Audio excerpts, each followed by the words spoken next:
ഫോണിന്റെ camera ലെൻസിൽ fog തീർച്ചയായിട്ടും photo എടുക്കാൻ ബുദ്ധിമുട്ടായിരിക്കുമല്ലോ. ഇത്തരം കാര്യങ്ങളെക്കുറിച്ച് നമ്മൾ വീഡിയോയിൽ പറയുന്നില്ല എന്നുള്ളൊരു പരാതി. അതായത് കംപ്ലൈന്റ് വന്നാൽ എന്ത് ചെയ്യും, നമ്മൾ ഫോണിന്റെ അൺബോക്സിംഗ് ചെയ്ത് പോകുന്നുണ്ടെന്നല്ല അതിന്റെ സർവീസിനെ കുറിച്ചൊന്നും പറയുന്നില്ല എന്നുള്ള പരാതി പലരും പറയുന്നുണ്ട്. എന്നാൽ ഇന്ന് ആ പരാതി നമ്മൾ അവസാനിപ്പിക്കുകയാണ്. കാരണം ഇതിലിപ്പോൾ ഫോഗിന്റെ ഒരു ഇത് കാണുന്നുണ്ട്, നിങ്ങൾക്ക് ഇവിടെ കാണാം, കണ്ടോ? ഈ ക്യാമറ ലെൻസിൽ ഫോഗ് വരുന്നുണ്ട്. കാലാവസ്ഥ വ്യതിയാനങ്ങൾ സംഭവിക്കുമ്പോൾ ഉണ്ടാകുന്ന ഒരു ചെറിയ ഈ മഴക്കാലമൊക്കെ ആകുമ്പോൾ തണുപ്പ് കൂടുതൽ അടിക്കുമ്പോൾ അങ്ങനെ സംഭവിക്കുന്നത് സ്വാഭാവികമാണ്. എന്നാലും നമ്മൾ ഇതുകൊണ്ട് സർവീസ് സെന്ററിലേക്ക് പോകാൻ പോവാണ്. സർവീസ് എങ്ങനെയുണ്ട്, ഓരോ ബ്രാൻഡിൻ്റെയും സർവീസുകളെ കുറിച്ച് അറിയാൻ സർവീസ് സെന്ററുകൾ വിസിറ്റ് ചെയ്യാനുള്ള പരിപാടിയാണ്. സോ ഐക്യു, വിവോ ഫോണുകളൊക്കെ നമുക്ക് വിവോയുടെ സർവീസ് സെന്ററിലാണെന്ന് അറിയാം. സോ അപ്പോൾ ഐക്യുവിൻ്റെ ഫോൺ അല്ലെങ്കിൽ വിവോയുടെ ഫോൺ ഇങ്ങനെ ഒരു കംപ്ലൈൻ്റ് ആയിട്ട് പോയാൽ ഈ സർവീസ് സെന്ററിൽ എങ്ങനെയായിരിക്കും അവർ നമ്മളെ ഡീൽ ചെയ്യുന്നത്? പക്ഷേ പോകുന്നതിന് മുമ്പ് അവരുടെ കസ്റ്റമർക്കാർക്ക് വിളിച്ചിട്ട് നമുക്ക് ബുക്കിംഗ് എടുക്കാൻ പറ്റും, അപ്പോയിൻമെൻറ്റ് എടുത്തിട്ട് പോകാൻ പറ്റും. അതിന് അവരുടെ സൈറ്റിൽ ഈ ഒരു സൈറ്റിൽ കയറിയിട്ട് ഇതിപ്പോൾ എൻ്റെ X50 ആണ് ഈ ഫോൺ, ഇത് കുറച്ച് പഴയ ഫോണാണ്. അപ്പോൾ ഇതിലാണ് ഈ ഒരു കംപ്ലൈൻറ്റ് കാണുന്നത്. അപ്പോൾ ഇതിൽ നമുക്ക് X സീരീസിന് ഒരു സ്പെഷ്യൽ നമ്പർ തന്നെ കൊടുത്തിട്ടുണ്ട്. ആ നമ്പറിലേക്ക് നമുക്ക് വിളിക്കാം. सेवा में आपका स्वागत है. Welcome to Vivo. For service centre enquiry press 1. Hello.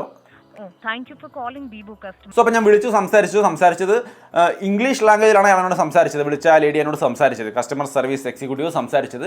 നമുക്ക് മലയാളം അറിയില്ലെങ്കിൽ മലയാളം ഗൈന വേണമെന്ന് പറഞ്ഞു കഴിഞ്ഞാൽ, മലയാളം പേഴ്സൺ വേണമെന്ന് പറഞ്ഞാൽ അവർ കോൾ ബാക്ക് അറേഞ്ച് ചെയ്യും, മലയാളം പേഴ്സൺ വിളിക്കും. ഞാൻ ഇംഗ്ലീഷിൽ തന്നെ സംസാരിച്ചു. നമുക്ക് അപ്പോയിൻമെൻറ്റ് കിട്ടിയിട്ടുണ്ട്. എടപ്പള്ളിയിലുള്ള സർവീസ് സെൻ്ററിലാണ് അപ്പോയിൻമെൻറ്റ്. നമ്മൾ പോവാണ്. ഇനി അവിടെ പോയിട്ടുള്ള കാര്യം പോയിട്ട് കാണിക്കാം. ഓക്കെ, അപ്പോൾ നമ്മൾ കൊച്ചി എടപ്പള്ളിയിലുള്ള വിവോയുടെ സർവീസ് സെൻ്ററിൽ എത്തിയിരിക്കുകയാണ്. നമുക്ക് അകത്തോട്ട് കയറാം, പറഞ്ഞു നോക്കാം. ഹായ്. അപ്പം നമ്മുടെ വിവോ X50 എന്ന് പറഞ്ഞ ഫോണാണ്. ഇതിൻ്റെ ലെൻസിലൊരു ഫോഗ് കുറച്ച് ദിവസമായി. ജസ്റ്റ് ഫോഗ് വരെയാണ്, നമുക്ക് സർവീസ് ചെയ്യാൻ പറ്റും. സാറേ പ്രീമിയം പോയിന്റിലോട്ട് പോയാൽ മതി. സാർ പ്രീമിയം പോയിന്റോ? അതെ, X സീരീസിന് ഒരു പ്രീമിയം പോയിന്റ് എന്ന് പറഞ്ഞ സ്പെഷ്യൽ പോയിന്റ് തന്നെയാണെന്നാണ് പറയുന്നത്. ഞാൻ അവിടേക്കാണ് നേരെ ചെന്നത്. നമ്മുടെ വിവോ X50 ആണ്, കുറച്ച് നാളായി. പക്ഷേ ഇതിലിപ്പോൾ ഒരു ഫോഗ് വരുന്നുണ്ട് ഈ ലെൻസിൽ. അപ്പോൾ അത് എങ്ങനെയാണ് ശരിയാക്കുക, എന്താ അതിൻ്റെ കംപ്ലൈൻറ്റ് എന്നൊന്ന് പറയാൻ പറ്റുമോ? വെള്ളം കയറി അങ്ങനെ എന്തെങ്കിലും ചെയ്തിട്ടുണ്ടായിരുന്നു? വെള്ളം കയറിയിട്ടില്ല. നമുക്കൊന്ന് അഴിച്ചു നോക്കണം, നോക്കി ചെക്ക് ചെയ്ത് നോക്കിയിട്ട് പറയാം. മാക്സിമം സ്പീഡിൽ തന്നെ ചെയ്തു. ഓക്കെ, അപ്പോൾ ഇനി എന്താ അതിൻ്റെ സാർ X50 അല്ലേ മോഡൽ? അതെ, പേര് ഫോൺ നമ്പറും കൂടി ഒന്ന് പറയാം. പിന്നെ ഒരു ചെറിയ എഴുത്തുകുത്തിന് ശേഷം ഒരു ജോബ് ഷീറ്റ് കയ്യിലോട്ട് തന്നു. വെയിറ്റിംഗ് ഏരിയയിൽ വെയിറ്റ് ചെയ്തോളൂ, ചെക്ക് ചെയ്ത് നോക്കിയിട്ട് പറയാം. ഓക്കെ. നമുക്ക് ഇതിൻ്റെ സർവീസിൻ്റെ ടൈം എത്ര മണി വരെയാണ്? 10 മണി തൊട്ട് 6 മണി വരെയാണ് എല്ലാ ദിവസവും. 6 മണി വരെ മാത്രം നമുക്ക് 8 മണി വരെയാണ്. ബുധനാഴ്ച 8 മണി വരെയുണ്ട്. അപ്പോൾ ആ ജോബ് ഷീറ്റും വാങ്ങി ഞാൻ അവിടെ പോയി വെയിറ്റിംഗ് ഏരിയയിൽ വെയിറ്റ് ചെയ്തു. അതിനിടയ്ക്ക് അവർ ചെറിയ ബിസ്ക്കറ്റ്, അതുപോലെ കോഫി, അങ്ങനെയുള്ള സംഭവങ്ങളൊക്കെ തരുന്നുണ്ട്. എല്ലാവർക്കും കൊടുക്കുന്നുണ്ട്. അത് അവരുടെ പതിവാണ് അത്രേ. എന്തായാലും അത് കഴിഞ്ഞ് ഞാൻ നോക്കിയപ്പോഴാണ് റൈറ്റ് സൈഡിലായിട്ടൊരു ബോർഡ്, ഒരു വൈറ്റ് ബോർഡിൽ കുറേ കാര്യങ്ങൾ ജസ്റ്റ് എന്താണെന്ന് നോക്കി. വാറണ്ടി പോളിസി, ഓരോ പ്രൊഡക്റ്റിനുമുള്ള വാറണ്ടി, എത്ര ടൈമാണ്, എത്ര ഇയറാണ് ഹാൻഡ്സെറ്റിൻ്റെ ചാർജർ എന്നൊക്കെ അവിടെ എഴുതി വെച്ചിട്ടുണ്ട്. പിന്നെ കൂടാതെ താഴെയായിട്ടൊരു QR കോഡും അതിന് താഴെ ഒരു കാര്യവും കണ്ടു. ആക്സസറികളുടെ പ്രൈസ്, അതായത് ഇവിടെ വന്ന് സർവീസിന് കൊടുക്കുമ്പോൾ അവർ പറയുന്ന നമ്മുടെ ഒരു ആക്സസറീസിനുള്ള പ്രൈസ് ശരിയാണോ എന്നുള്ളത് നമുക്ക് ഇവിടെ QR കോഡ് സ്കാൻ ചെയ്ത് നമ്മുടെ ഡിവൈസ് സെലക്ട് ചെയ്ത് കഴിഞ്ഞാൽ നമുക്ക് കാണാൻ പറ്റും ഓരോ ആക്സസറിയുടെയും പ്രൈസ്. അപ്പോൾ യൂണിവേഴ്സലായിട്ട് ഇന്ത്യയിൽ എല്ലായിടത്തും ഒരേ പ്രൈസാണ്, വേറെ ചീറ്റിംഗ് ഒന്നും ഇല്ല എന്ന് സാരം. അങ്ങനെ അതും കൂടി ചെക്ക് ചെയ്ത് ഞാൻ അവിടെ പോയി വീണ്ടും വെയിറ്റ് ചെയ്തു. അവിടെ കളിക്കാനും TV കാണാനും ഉള്ള ചില സെറ്റപ്പുകളൊക്കെ ഉണ്ടായിരുന്നു. അങ്ങനെ ഇരിക്കലേ ആ സർവീസ് പേഴ്സൺ നമ്മളെ വിളിക്കുകയും ചെയ്തു. പ്രതാപ് സാർ, യെസ്, നമുക്ക് സെറ്റ് ഒന്ന് ഓപ്പൺ ആക്കി ചെക്ക് ചെയ്ത് നോക്കാം. ഓപ്പൺ ചെയ്തോട്ടെ. ആയിക്കോട്ടെ. നമ്മളവിടെ വിവോയുടെ സർവീസ് ഡേ എന്ന് പറഞ്ഞിട്ട് 14, 15, 16 3 ഡേറ്റുകൾ കാണിച്ചു. അത് എന്താ അതിൻ്റെ പരിപാടി? നമുക്ക് 14, 15, 16 എല്ലാ മാസവും നമുക്ക് സർവീസ് ഡേ എന്ന് പറഞ്ഞ ഓഫറാണ്. അതിനകത്ത് നമുക്ക് free screen guard, free pouch, protective ഫിലിമാണ് കൊടുക്കുന്നത്. ഒക്കെ ഫ്രീ ആയിട്ട് കിട്ടും. ഫ്രീ ആയിട്ട് കിട്ടും. പിന്നെ ക്ലീനിങ്, സോഫ്റ്റ്വെയർ അപ്ഡേഷൻ കാര്യങ്ങളൊക്കെ ഫ്രീ ആണ്. അത് ശരി. പിന്നെ നമുക്ക് ലേബർ കോസ്റ്റ്, ഇപ്പോൾ ഒരു സ്പെയർ മാറുന്ന കേസ് ആണെങ്കിൽ ലേബർ കോസ്റ്റ് നമുക്ക് ഫ്രീ ആയിരിക്കും.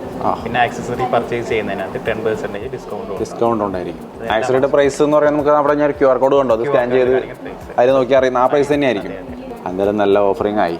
ഇതിപ്പോൾ ഇങ്ങനെ ഓപ്പൺ ഏരിയ വെച്ചിട്ടാണ് നമ്മൾ ചെയ്യുന്നത് അല്ലേ? അതെ, നമുക്ക് കസ്റ്റമർക്ക് വിസിബിൾ ചെയ്യുന്ന രീതിയിലാണ്. കാരണം കസ്റ്റമർക്കും അറിയാൻ പറ്റുമല്ലോ അതെന്താ, എന്തായാലും ഈ ഡ്യൂപ്ലിക്കേറ്റ് കാര്യം മാറ്റി വെക്കും എന്നുള്ള ആ ഒരു കിംവദന്തിയൊന്നും നമുക്കത് വരില്ല. ജെനുവിൻ സ്പെയറുകൾ മാത്രമാണ് ഇവിടെ മാറ്റുന്നത്. നമ്മുടെ ഐക്യു, വിവോ രണ്ടും ഇവിടെ തന്നെയാണ്. എല്ലാം ഇതേപോലെ തന്നെ ഓപ്പൺ. അടിപൊളി. എല്ലാ സർവീസ് സെന്ററിലും ഇങ്ങനെ തന്നെയാണോ? അതെ, നമുക്കിപ്പോൾ 650 എബോ സർവീസ് സെന്റേഴ്സ് ഉണ്ട് ഓൾ ഇന്ത്യയിൽ. എല്ലായിടത്തും ഈ രീതി. അടിപൊളി. പിന്നെ ഒരു കാര്യമുണ്ട്, നമ്മുടെ ഈ UV സൺഗ്ലാസ്, ഈ സ്ക്രീൻ ഗാർഡ് ഒട്ടിക്കുക നമ്മുടെ ഫോണുകളിൽ, അതിലെന്തെങ്കിലും പ്രശ്നങ്ങളുണ്ട്, ചില ഇഷ്യൂസ് വരുന്നതായിട്ട് കേട്ടിട്ടുണ്ട്. അതെന്താണ്? സീരീസിനാണ് കൂടുതൽ UV സ്ക്രീൻ ഗാർഡ് ഒട്ടിക്കുന്ന സമയത്ത് നമ്മളിപ്പോൾ റിസീവർ ഹോളുകൾ, ഈ കീ സൈഡുകൾ, ഹെഡ്ഫോൺ ജാക്ക്, സിം ഡ്രൈവ്, ഇതിലോട്ടൊക്കെ പോയി കഴിഞ്ഞാൽ അത് ഡാമേജ് വരാൻ ചാൻസസ് കൂടുതലാണ്. അപ്പോൾ അതുകൊണ്ടാണ് ഈ സർവീസ് സെന്ററിൽ വന്ന് തന്നെ അത് ചെയ്തോളൂ എന്ന് പറയുന്നത്. സർവീസ് സെന്ററിൽ നമുക്ക് വരുമ്പോൾ ഒറിജിനൽ പ്രൊട്ടക്ഷൻ ഫിലിമാണ് വരുന്നത്, UV അല്ല, പ്രൊട്ടക്ഷൻ ഫിലിമാണ്. അതാകുമ്പോൾ ഫോണിന് കംപ്ലൈൻസ് അതിന്റെ ആവശ്യമുള്ളൂ. ഓക്കെ. ഇതിലിപ്പോൾ നമുക്ക് ക്യാമറ ലെൻസിന് മാത്രമേ ഉണ്ടായിരുന്നുള്ളൂ മിസ്റ്റ്. ഫോണിന്റെ ഉള്ളിലേക്ക് വാട്ടർ ഡാമേജോ കാര്യങ്ങളൊന്നും വന്നിട്ടില്ല. ഓക്കെ അല്ലേ? നമ്മുടെ ഈ ക്ലൈമറ്റ് ചേഞ്ച് വരുന്ന സമയത്ത് വരുന്ന ഒരു ഇതാണ്. അത് കംപ്ലൈന്റ് ഒന്നുമല്ല, നോർമലായിട്ട് സംഭവിക്കും. ഇത് പല ഫോണുകൾക്കും വരുന്നതായിട്ട് കാണുന്നത്. അത് നോർമലാണ്. നോർമലാണ്. അതിപ്പോൾ ക്ലീൻ ആക്കി അല്ലേ? ക്ലീൻ ആക്കിയിട്ടുണ്ട്. ഇത് ഫിക്സ് ചെയ്യണം. സാർ വെയിറ്റിംഗ് ഏരിയയിൽ വെയിറ്റ് ചെയ്തോളൂ. റെഡി ആയി കഴിയുമ്പോഴത്തേക്ക് വിളിച്ചേക്കാം. Thank you. Pratap sir ready ആയിട്ടുണ്ട്. എന്തായി? റെഡി ആയിട്ടുണ്ട് സാർ. നമുക്ക് ക്ലീൻ ചെയ്തതേ ഉള്ളൂ. വേറെ പ്രശ്നങ്ങളായിട്ടൊന്നുമില്ല. ക്ലീൻ ചെയ്ത് റെഡി ആയിട്ടുണ്ട്. വേറെ കംപ്ലൈന്റ് ഇല്ല, വെള്ളം കയറൽ അങ്ങനത്തെ കാര്യങ്ങളൊന്നും നോക്കിയപ്പോൾ കണ്ടില്ല എന്നല്ലേ? നമുക്ക് ക്ലീൻ ചെയ്തേക്കുന്നതിന് എമൗണ്ട് കാര്യങ്ങളൊന്നുമില്ല, ഫ്രീ ആണ്. പെയർ മാറുന്നതിന് ഫ്രീ ആണെന്നാണോ അതോ പൊതുവെ ക്ലീനിങ്ങിന് നമുക്ക് എമൗണ്ട് ഇല്ല, വരുന്നില്ല. ഇത്തരം ചെറിയ ഫോഗിഷൊക്കെ വന്ന് സർവീസ് ചാർജ് ഇല്ല? ഇല്ല. നന്നായി. ഓക്കെ. പൗച്ച് ഇതിനൊപ്പം ഫ്രീ ആണ്. അതും ഫ്രീ. Okay, right. ഇതും അവൈലബിൾ ആണെങ്കിൽ ഫ്രീ ആയിട്ട് എല്ലാ മോഡൽസിനും നമുക്ക് അവൈലബിൾ ആണെങ്കിൽ ഫ്രീ ആണ്. ഫ്രീ ആണ്. സ്ക്രീൻ കാർഡോ? സ്ക്രീൻ കാർഡും പ്രൊട്ടക്റ്റീവ് ഫിലിം നമുക്ക് ഫ്രീ ആയിരിക്കും. ഫിലിം ടൈപ്പാണ് വരുന്നത്. ഫിലിം ടൈപ്പാണ് വരുന്നത്. അത് ഫ്രീ ആണ്. ഫ്രീ ആണ്. ഇത് ഒട്ടിക്കാൻ വേണ്ടി വേറെ പോകേണ്ട ആവശ്യമില്ല. സർവീസ് സെന്ററിൽ ഓതറൈസ്ഡ് എല്ലാ സർവീസ് സെന്ററിലും നമുക്ക് അവൈലബിൾ ആയിരിക്കും. Okay okay. ഇതിന് പൈസ വേണ്ടാന്ന് പറഞ്ഞപ്പോൾ അത്രേ ഉള്ളൂ പരിപാടി അല്ലേ? റിപ്പോർട്ടും കൂടി തന്നെ. ഇനിയിപ്പോൾ സർവീസിനായിട്ട് നമ്മൾ വിസിറ്റ് ചെയ്യേണ്ട കാര്യമില്ല. നമുക്ക് പിക്കപ്പ് ആൻഡ് ഡ്രോപ്പ് എന്ന് പറഞ്ഞൊരു സർവീസ് കൂടിയുണ്ട്. അപ്പോൾ കസ്റ്റമർ കെയർ നമ്പറിൽ കോൺടാക്ട് ചെയ്ത് കഴിഞ്ഞാൽ സാറിന് പിക്കപ്പ് ആൻഡ് ഡ്രോപ്പ് അവൈലബിൾ ആവും. പിക്കപ്പ് ആൻഡ് ഡ്രോപ്പ് എന്ന് പറഞ്ഞത് ഈ ഒരു മോഡലിന് മാത്രമാണോ അത് എല്ലാ ഫോണുകൾക്കും അവൈലബിൾ ആണ്? വിവോയ്ക്കും ഐക്യൂക്കും അവൈലബിൾ ആണ്. ഏത് ഏരിയ ആണെങ്കിൽ? ഏത് ഏരിയ ആണ്? ഇപ്പോൾ സിറ്റിയിൽ വേണമെന്നില്ല, റൂറൽ ഉള്ളേരിയയിലാണെങ്കിൽ പിക്കപ്പ് ആൻഡ് ഡ്രോപ്പ് അവൈലബിൾ. എടുത്തുകൊണ്ട് വന്ന സർവീസ് നിയറസ്റ്റ് സർവീസ് സെന്ററിൽ കൊണ്ടുപോയി സർവീസ്. വിവോ ഫോണിനും ഐക്യൂ ഫോണിനും രണ്ട് ഫോണിൽ ഏത് മോഡലായാലും വിഷയമല്ല. Throughout Kerala. അതെ. സോ അപ്പോൾ അതാണ് നമ്മൾ പലപ്പോഴും പല വീഡിയോയിലും പറഞ്ഞിട്ടുണ്ട്, ഇവരുടെ സർവീസ് അത്യാവശ്യം നല്ലതാണ്, എല്ലായിടത്തും അവൈലബിൾ ആണെന്ന്. ഇപ്പോൾ ഒരു കാര്യം കൂടി ആഡ് ചെയ്ത് ഞാൻ പറയാത്തൊരു കാര്യമാണ് ഈ പിക്കപ്പ് ആൻഡ് ഡ്രോപ്പ്.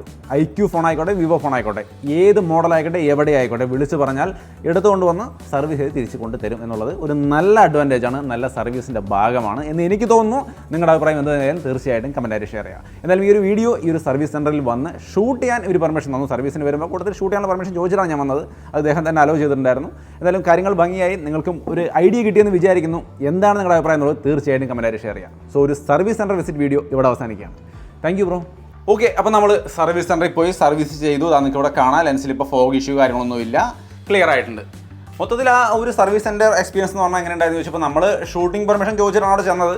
എന്തായാലും മൊത്തത്തിൽ അവിടെ വന്ന് പോകുന്ന ആൾക്കാരുടെ കാര്യങ്ങൾ എല്ലാം കൂടി കണ്ടപ്പോഴും ഒരു ഓവറോൾ സർവീസ് സെൻറ്ററിൻ്റെ ഒരു ആംബിയൻസും കാര്യങ്ങളൊക്കെ നോക്കുമ്പോഴും വളരെ ഡീസൻ്റ് ആയിട്ടുണ്ട്, നന്നായിട്ട് തന്നെയാണ് തോന്നിയത്. സോ ഐക്യൂ ഫോണുകൾ, വിവോ ഫോണുകൾ എടുക്കുന്നവരെ സംബന്ധിച്ച് സർവീസിന് പ്രശ്നമുണ്ടാവില്ല. അത് മുമ്പേ ഞാൻ പറയാറുണ്ട് പല വീഡിയോയും, സർവീസ് അടിപൊളിയാണെന്നുള്ള കാര്യം. ഇപ്പോൾ ഞാൻ പോയി നോക്കിയപ്പോഴും നന്നായിട്ട് തന്നെ എനിക്ക് തോന്നി. ഇനി നിങ്ങൾ പറയാം, നിങ്ങൾ സർവീസ് സെൻറ്ററിൽ പോയിട്ടുണ്ടോ? വിവോടെ പോയപ്പോൾ എന്തായിരുന്നു നിങ്ങളുടെ എക്സ്പീരിയൻസ്? തീർച്ചയായിട്ടും കമൻറ്റായിട്ട് ഷെയർ ചെയ്യാം. സോ ഇനി ഇത്തരം സർവീസ് സെൻറ്ററുകൾ മറ്റ് ബ്രാൻഡുകളൊക്കെ നമ്മൾ നോക്കാൻ പോകുന്നുണ്ട്. അങ്ങനെയാണെങ്കിൽ നമ്മൾ ശ്രദ്ധിക്കേണ്ട എന്തെങ്കിലും കാര്യങ്ങളുണ്ടോ, എന്തെങ്കിലും അവരോട് ചോദിക്കേണ്ട കാര്യമുണ്ടോ? നിങ്ങളുടെ അഭിപ്രായങ്ങൾ തീർച്ചയായിട്ടും കമൻറ്റായിട്ട് ഷെയർ ചെയ്യാം. അതൊക്കെ ഉൾപ്പെടുത്തിക്കൊണ്ട് അടുത്ത ഒരു സർവീസ് സെൻറ്റർ വിസിറ്റ് നമുക്ക് പറ്റുകയാണെങ്കിൽ ചെയ്യുമ്പോൾ അതൊക്കെ ഉൾപ്പെടുത്തിക്കൊണ്ട് ചെയ്യാൻ വേണ്ടിയിട്ട് ശ്രമിക്കാം. സോ അപ്പോൾ എങ്ങനെയായിരുന്നു വിവോയുടെ സർവീസ് സെൻറ്ററിൻ്റെ എക്സ്പീരിയൻസ്? അത് വന്നിട്ട് അടിപൊളിയായിരുന്നു, വേറെ ഒരു പരാതി എനിക്ക് പറയാൻ തോന്നിയില്ല. സോ നിങ്ങളുടെ എക്സ്പീരിയൻസ് കമൻറ്റിൽ കാണുമെന്ന് പ്രതീക്ഷിക്കുന്നു. വീഡിയോ ഇഷ്ടപ്പെട്ടാൽ ലൈക്ക് ചെയ്യാനും ഷെയർ ചെയ്യാനും മറക്കണ്ട. വീണ്ടും ഒരു വീഡിയോയിൽ കാണാം.